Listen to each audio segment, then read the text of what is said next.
ओम नमो नारायण। मैं आप सभी का अपने इस चैनल पे हार्दिक अभिनंदन करता हूं। आज पुनः हाजिर हूं कुछ नई जानकारी ले। आज मैं आपको बताऊंगा कि कल जो श्रावण पूर्णिमा पे भाई बहन का पवित्र त्यौहार रक्षाबंधन आ रहा है, उसके बारे में बताऊंगा। कल जो रक्षाबंधन का त्यौहार है, जो 28 तारीख को मनाया जाएगा और जब सूर्य उदय होगा उस समय पूर्णिमा तिथि लगी होगी और लगभग सुबह 9:46 तक ये रहेगी। तो आप इसमें अपने भाई बहनें जो अपनी भाई को कलाई पे रक्षाबंधन बांधेंगे और इसमें भी 9 बजे से लेके 10:30 बजे तक राहु काल आएगा, उसमें हो सके तो रक्षाबंधन ना बांधें। और साथ में कल उपछाया ग्रहण भी लग रहा है, उसका कोई भी सूतक नहीं है, उसका कोई भी दोष नहीं है। रक्षाबंधन में सिर्फ भद्रा का विचार किया जाता है। कल जो पूर्णिमा है ये भद्रा रहित है और जो ये श्रावण पूर्णिमा इसको इसलिए कहा जाता है क्योंकि कल पूर्णिमा के समय श्रवण नक्षत्र होगा। अब मैं आपको बताऊंगा इसके बारे में कि वामन भगवान विष्णु जी का अवतार, राजा बलि और इंद्राणी के बारे में कि ये कब से रक्षाबंधन का त्यौहार मनाया जाता है। हम बात करेंगे सतयुग की, जब महाराजा बलि जो असुर सम्राट थे, उन्होंने तीनों लोक पे विजय प्राप्त करके अपना शासन स्थापित किया था और उन्होंने स्वर्गलोक को भी जीत लिया था। उस समय उन्होंने जो स्वर्गलोक जीता था उसको स्थायी रूप से उस पर अपना शासन बनाने के लिए अपने गुरु, असुर गुरु जो कि शुक्राचार्य से यज्ञ करवा रहे थे। वो अगर यज्ञ कंप्लीट हो जाता या संपन्न हो जाता तो वो विजय हो जाते और उनका वो जो स्थायी शासन वहां पे स्वर्गलोक पे होता। तो तब देवताओं की रक्षा करने के लिए भगवान विष्णु जी ने वामन रूप का अवतार लिया। बोने कद के ब्रह्मचारी, हाथ में छत्र कमंडल और चेहरे पे इतना तेज कि यज्ञ की जो अग्नि है वो भी उनके सामने फीकी लगने लगी और उन्होंने बलि के द्वार पे आकर भिक्षाम देही का अलख जगा दी। तो महाराजा बलि जो थे वो बाहर आए और उन्होंने उनको नमस्कार किया और पूछा आप मुझसे क्या चाहते हैं। तो तब वो बोले, वो वामन अवतार में जो विष्णु भगवान जी आए थे, उन्होंने बोला मुझे 3 पग जमीन चाहिए।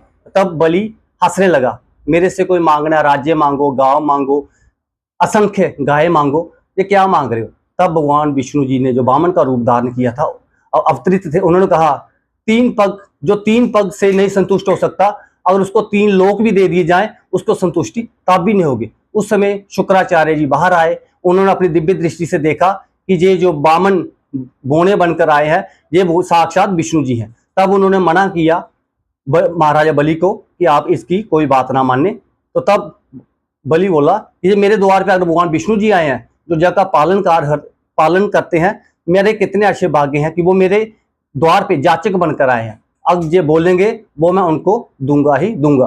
तब उन्होंने बोला मुझे 3 पग जमीन चाहिए। 3 पग जमीन के लिए जब संकल्प हुआ तो उस संकल्प को कि जो जल जो है वो वामन जी के, विष्णु जी के हाथ में ना गिरे, कमंडल में बिल्कुल छोटा रूप धारण करके शुक्रदेव जो है वो बीच में विराजित हो गए। तब विष्णु भगवान ने देखा जल नहीं गिरा, उन्होंने कुशा की तीली के साथ उसको निकाला और उसकी एक आंख क्या हो गई, खराब हो गई। उसके बाद जब जल गिरा भगवान विष्णु वामन अवतार में उनके हाथ में जब जल गिरा तो तब उनका आकार आसमान तक ऊंचा हो गया। तो उन्होंने 2 पग में जमीन, स्वर्गलोक, सतलोक सब कुछ उन्होंने सब लोग थे वो उन्होंने अपने पग से माप लिए। तब भगवान विष्णु बोले एक पग तो मेरा भी रह गया। तब वहां पे गरुड़ जी खड़े थे, उन्होंने वरुण पाश से उस राजा बलि को बांधा और हारा हुआ राजा शांत मन स्वर से बोला प्रभु अभी एक स्थान रिक्त है, आप वहां पे अपना पग रखिए। तो तब भगवान विष्णु जी को महाराजा बलि बोला मेरा सर अभी आप मेरे सर पे पांव रखें, ये अभी रिक्त है।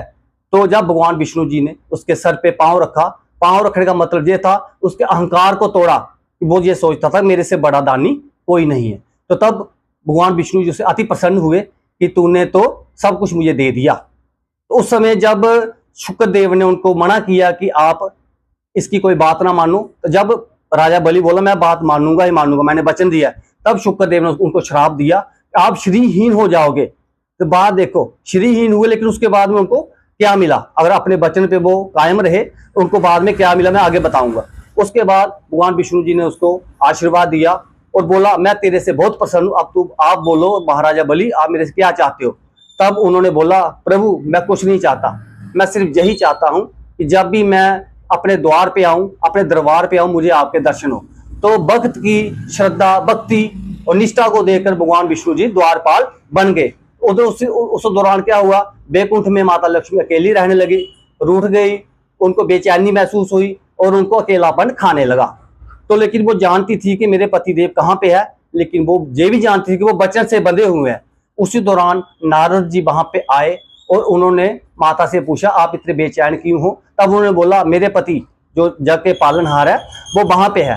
तो तब नारद जी ने बोला, वो वचन से बंधे हैं तो आपको वचन से उनको लाना होगा, संबंध उनका भक्त और प्रभु का है, आप भी वैसा करो। तब वो एक ब्राह्मणी का रूप धारण करके पताल में गई, जहां पे वो राज करते थे राजा बलि। तो वहां पे उन्होंने आसरा लिया। उसी दौरान रक्षाबंधन आया, तो रक्षाबंधन में उन्होंने भी जो कच्चा सूत्र था वो राजा बलि के कलाई पे बांधा। तब कलाई पे बांधने के बाद वो बोली, आप महाराजा बलि बोले, आप मेरे से क्या चाहती हो? तो उसी दौरान माता लक्ष्मी अपने साक्षात रूप में आ गई। उन्होंने बोला, मुझे कुछ नहीं चाहिए, मेरा जो जग के पालनहार है वो आपके पास है, मैं यही चाहती हूँ, आज से आप मेरे भाई हो और मैं आपकी बहन हूं, तो इस बंधन को निभाना है, तो आप मेरे पति को मुक्त करो। तो इस दौरान जो मुक्ति मिली, कहने का भाव यह है कि एक सूत्र के बांधने से ये सब कार्य संपन्न हुआ। जो काम जोर से नहीं हो सकता था वो एक सूत्र से हुआ। उसके बाद दूसरी कथा ये आती है कि इंद्रदेव और असुरों के बीच में युद्ध चल रहा था। हजारों वर्ष युद्ध चला, लेकिन इंद्रदेव हार रहे थे, उनसे वो हार ही रहे थे। तब उन्होंने बृहस्पति के पास गए और पूछा, इसका हल क्या है? तब बृहस्पति जी ने उनको ये सुनाया कि आप ऐसा करें। उस समय एक व्यक्ति सुन रहा था, उसने जाके इंद्राणी, इंद्रदेव की जो घरवाली है, शची को ये बताया। तो शची बृहस्पति के पास गई, देव के पास गई, और बृहस्पति देव ने बोला, श्रावण पूर्णिमा की तिथि को स्वस्ति वाचन पूर्वक मंगलाचार करके आप ये सूत्र जो है, रक्षा सूत्र है, ये अपने पति की कलाई पे बांधो, उसके बाद उनको विजय प्राप्त होगी। तो इंद्राणी ने भी ऐसा किया। इससे ये मिथ्या हट जाता है कि ये सिर्फ भाई बहन का त्योहार नहीं है, पति पत्नी को भी बांध सकते हैं, क्योंकि ये रक्षा का है। जब हम मंत्र बोलते हैं, जे ओम जैन बद्धो बलि राजा दान मेन्द्र महाबला तेन तमाम बदनामी रखे माचल माचल, स्टार्टिंग में आता है, शुरुआत में ये आता है कि राजा जो बलि है, दानवीर है, वो भी बंधन में बड़ा, माचल माचल लास्ट में 2 बार क्यों आता है? कि जैसे बहन का भाई के प्रति अटल रहना है। क्यों? कि आजकल लोभ है, मोह माया है, जमीन जायदाद के पीछे भाई बहन के संबंध खराब हो जाते हैं, और ऐसा ही भाई को बोला जाता है, छोटा मोटा झगड़ा कुछ भी हो जाए तो आपने भी अटल रहना है। तो ये इसलिए ये माचल माचल शब्द जो है वो लास्ट में बोला, ये दोनों के लिए है। तो ये मिथ्या खत्म हो जाता है कि सिर्फ भाई ही बहनों को रक्षा बंधन बांधते हैं, जो कोई भी गुरु शिष्य को, क्योंकि जो हमें प्रिय है, हमें उसकी रक्षा करनी है, रक्षा के लिए ही बांधा जाता है। तो जो मैंने आपको पहले सुनाया वामन जी का, तब भगवान विष्णु जी ने उसको चिरंजीवी का वरदान दिया, और मान ये है आज भी पताल के राजा जो है वो राजा बलि ही है। ओम नमो नारायण।